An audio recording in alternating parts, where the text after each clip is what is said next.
नमस्कार, स्वागत है आप सभी का हमारे इस बुलेटिन में। मैं हूं आपके साथ अंशिका। रुक करेंगे आज की बड़ी खबरों का। हिमाचल में 3 विधानसभाओं के उपचुनाव में से कांग्रेस ने 2 पर जीत दर्ज की है। 2 सीटें जीतने पर कांग्रेस में जश्न का माहौल है। सीएम आवास ओक ओवर में ढोल नगाड़ों के साथ जश्न मनाया जा रहा है। कार्यकर्ताओं द्वारा मिठाई बांटी जा रही है और पटाखे जलाए जा रहे हैं। वहीं नेता और कार्यकर्ता मुख्यमंत्री को बधाई देने ओक ओवर पहुंच रहे हैं। वहीं कांग्रेस के प्रदेश अध्यक्ष प्रतिभा सिंह और लोक निर्माण मंत्री विक्रमादित्य सिंह भी ओक ओवर पहुंचे और मुख्यमंत्री को जीत की बधाई दी। इस मौके पर मुख्यमंत्री सुखविंदर सिंह ने कहा कि ये धन बल पर जन बल की जीत है। बीजेपी ने प्रदेश की कांग्रेस सरकार को गिराने के लिए षड्यंत्र रचा और कांग्रेस के विधायक खरीदे और 3 निर्दलीय विधायकों ने अपने पद से इस्तीफा भी दिया। वहीं कांग्रेस प्रदेश अध्यक्ष प्रतिभा सिंह ने इस जीत के लिए मतदाताओं का आभार जताया और कहा कि पूरे देश में जहां जहां उपचुनाव हुए हैं वहां पर इंडिया गठबंधन की जीत हुई है। प्रदेश में 3 में से 2 सीटें कांग्रेस ने जीती हैं। वहीं लोक निर्माण मंत्री विक्रमादित्य सिंह ने कहा कि देहरा और नालागढ़ में कांग्रेस ने जीत हासिल की है और हमीरपुर में कुछ मतों से हारे हैं, जिसका दुख है। लेकिन इस चुनाव के नतीजे ये साफ संदेश देते हैं कि जिस तरह राजनीति बीजेपी दल बदल प्रदेश में चलाने की कोशिश कर रही थी, उसे जनता ने अब नकार दिया है।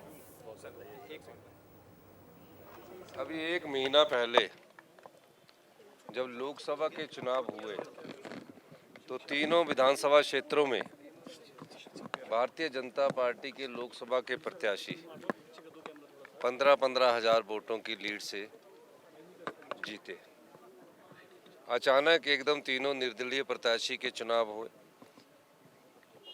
भारतीय जनता पार्टी ने तुरंत प्रभाव से तीनों चुनाव घोषित करवाए और मुझे खुशी है कि हिमाचल की जनता ने जनबल का साथ दिया और धनबल की पराजय हुई। देहरा विधानसभा क्षेत्र से 25 साल से हम कांग्रेस पार्टी वहाँ चुनाव नहीं जीत पा रही थी। पार्टी प्रत्याशी ने कमलेश ठाकुर को वहाँ से टिकट दिया और हाई कमांड ने जो सर्वे करवाया उसके आधार पर वो टिकट दिया गया। वहाँ हमारी जीत हुई है। नालागढ़ में आज़ाद प्रत्याशी थे और वहाँ भी हमारी अभी अंतिम काउंटिंग का दौर चल रहा है, वहाँ भी हमारी जीत सुनिश्चित है। हमारे लिए बहुत हर्ष की बात है कि जो ये उपचुनाव में हम 2 सीटों पे कामयाब हुए हैं, उसमें मैं पार्टी के वर्कर्स को बहुत बहुत बधाई देती हूँ, उनका धन्यवाद करती हूँ कि उन्होंने रात दिन मेहनत की, जिसकी वजह से हमारी ये उपचुनाव में हमारी जीत हमने हासिल की है। पूरे भारतवर्ष में भी जो उपचुनाव हुए हैं उसमें भी ये रुझान देखने को मिल रहा है कि इसमें जो हमारा गठबंधन था उसको लोगों ने अपना समर्थन दिया है। बीजेपी की सरकार उत्तराखंड में होते हुए हमने फिर भी वहाँ पर कांग्रेस की ने जीत हासिल की है, उसके लिए भी हम उनको बधाई देते हैं, उनके पार्टी वर्कर्स को बधाई देते हैं कि आपने इन सीटों को जिताया। सबसे बड़ा श्रेय हमारे श्री राहुल गांधी जी को जाता है, जिन्होंने पूरे भारतवर्ष में एक भारत जोड़ो यात्रा निकाली और भारत जोड़ो यात्रा के तहत वो लोगों से मिले, लोगों से उन्होंने संपर्क किया, अपने जज्बातों को उनको जानने का उनको मौका मिला और उसी तरह से आज उसका रुझान हमारे सामने है। हम हिमाचल प्रदेश में भी देख रहे हैं कि हमने उपचुनाव जो एक इससे पहले हुए और ये उपचुनाव जो आए उसमें भी कांग्रेस की जो विजय हुई है, उसके लिए हम सरकार को भी बधाई देते हैं कि सरकार ने 14 महीने में जो काम किया है उसके लिए सरकार को भी श्रेय जाता है। बहुत खुशी की बात है कि कांग्रेस पार्टी को देहरा में बहुत अच्छे तरीके से जीते हैं और वैसे ही नालागढ़ में भी बहुत अच्छे तरीके से जीते हैं। हमीरपुर में कुछ मतों से कांग्रेस नहीं जीत पाई है, उसका हमें खेद भी है, मगर फिर भी ये जो एक मैसेज पूरे प्रदेश के अंदर था, जो दल बदलने की राजनीति एक भारतीय जनता पार्टी जिसको चलाने की कोशिश कर रही थी, आज उसके खिलाफ लोगों ने अपना जनादेश देहरा विधानसभा क्षेत्र में हुए उपचुनावों में कांग्रेस पार्टी की प्रत्याशी व हिमाचल प्रदेश के मुख्यमंत्री की धर्मपत्नी कमलेश ठाकुर ने बीजेपी के उम्मीदवार होशियार सिंह को 9,399 वोटों की लीड से हरा दिया। इस चुनाव में बीजेपी के उम्मीदवार होशियार सिंह को देहरा की जनता ने 23,338 वोट दिए, जबकि कांग्रेस पार्टी के उम्मीदवार कमलेश को यहां की जनता ने 32,737 वोट देकर विजयी बनाया। कांग्रेस की जीत होने के बाद कांग्रेस कार्यकर्ताओं ने काउंटिंग सेंटर के बाहर आतिशबाजी की, साथ ही ढोल नगाड़ों की थाप पर नाच कर जीत का जश्न मनाया। इस मौके पर कांग्रेस प्रत्याशी कमलेश ठाकुर ने कहा कि वो जीत का श्रेय कांग्रेस पार्टी के कार्यकर्ता और नेताओं को देना चाहती हैं, जिनकी बदौलत उन्हें इस उपचुनाव में जीत हासिल हुई है। कमलेश ठाकुर ने कहा कि अब इस जीत के बाद वो देहरा के विकास में कोई कोर कसर नहीं छोड़ेंगी। कमलेश ठाकुर ने कहा कि कांग्रेस पार्टी के कार्यकर्ता के दिन रात मेहनत के बाद आज उन्हें ये जीत हासिल हुई है। साथ ही उन्होंने कहा कि यहाँ की जनता ने बीजेपी को जानकारी ये दे दी है। उन्होंने ये भी कहा कि इस जीत के बाद वो यहाँ के मूलभूत सुविधाओं को पूरा करेंगी और इस क्षेत्र में जो काम बीजेपी कार्यकाल में अधूरे पड़े थे उन्हें वो पूरा करेंगी।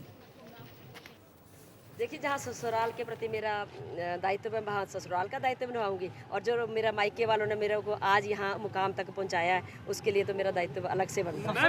सबसे पहला काम मैडम जी शगुन के तौर पे देहरा के लिए क्या करोगे? अभी तो शगुन ले रही हूँ जी, मैं अभी तो मोड़ूंगी, मैं अभी धीरे धीरे देखूंगी ना कितना कितना शगन आया है। मैं इसकी सारी जीत। नालागढ़ से विधानसभा चुनाव जीतने के बाद हरदीप सिंह बावा ने मीडिया से बातचीत की। उन्होंने अपनी जीत का श्रेय अपनी शीर्ष नेताओं और कार्यकर्ताओं के साथ जनता को दिया है। उन्होंने कहा कि अब इस क्षेत्र की समस्याओं और बेरोजगारी को दूर करना उनकी प्राथमिकता रहेगी।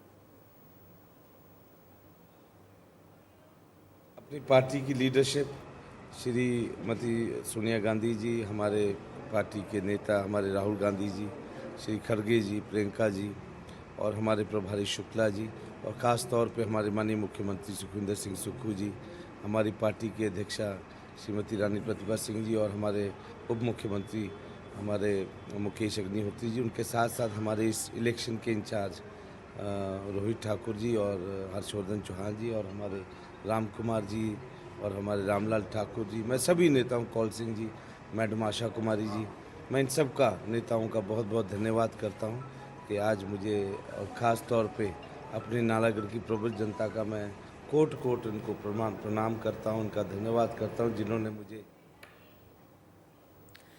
केंद्र सरकार ने 25 जून को संविधान हत्या दिवस मनाने का निर्णय लिया है।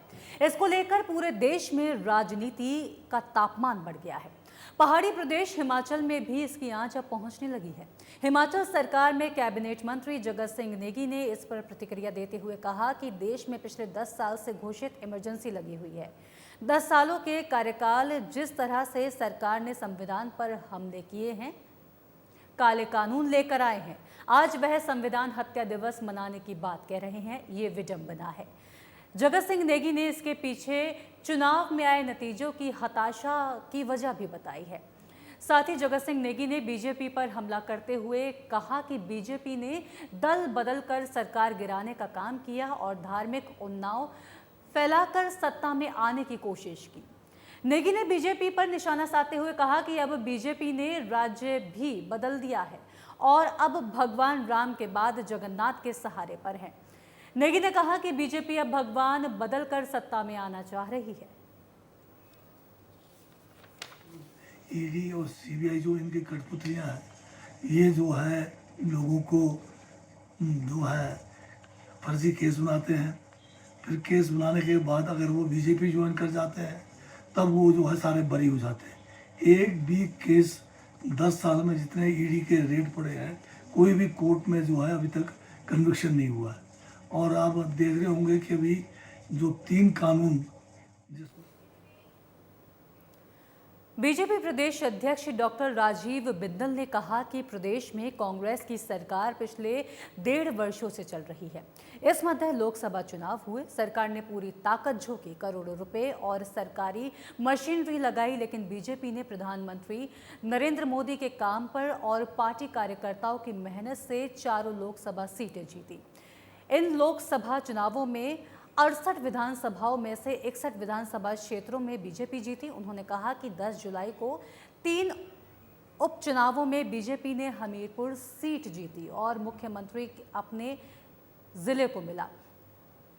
बिंदल ने साथ ही कहा कि नालागढ़ के चुनाव में कांग्रेस पार्टी ने व मुख्यमंत्री ने करोड़ों रुपए व्यय किए थे। कांग्रेस पार्टी की सरकार विगत 1.5 वर्ष से चल रही है। इसी मध्य लोकसभा के चुनाव हुए। लोकसभा के चुनाव में कांग्रेस सरकार ने और कांग्रेस पार्टी ने व्यय किया, बड़ी मात्रा में सरकारी मशीनरी का दुरुपयोग किया, धन बल का इस्तेमाल किया। पर्यावरण संरक्षण समय की मांग है। पर्यावरण को संरक्षित करने के उद्देश्य से सोलन की एम्पावरमेंट एंड डेवलपमेंट संस्था द्वारा आज पीपल पौधारोपण किया गया। पीपल के साथ साथ कई अन्य औषधीय पौधे भी रोपित किए गए ताकि पर्यावरण को संरक्षित किया जा सके। संस्था का इस बार बरसात में 50 पीपल के पौधे लगाने का लक्ष्य है ताकि लोगों को ऑक्सीजन सही तरह से मिले। हमारे संवाददाता से बात करते हुए एम्पावरमेंट एंड डेवलपमेंट संस्था के संयोजक डॉक्टर राजेश कश्यप ने बताया कि संस्था इस बार 50 पीपल के पौधे रोपित करेगी, वहीं अन्य औषधीय पौधे भी लगाए जाएंगे ताकि पर्यावरण को बचाया जा सके। उन्होंने कहा कि पीपल का पौधा रात को भी ऑक्सीजन देता है। उन्होंने ये कहा कि जब पेड़ पौधे होंगे तो शुद्ध वायु होगी, जिससे व्यक्ति की आयु भी बढ़ेगी। आगे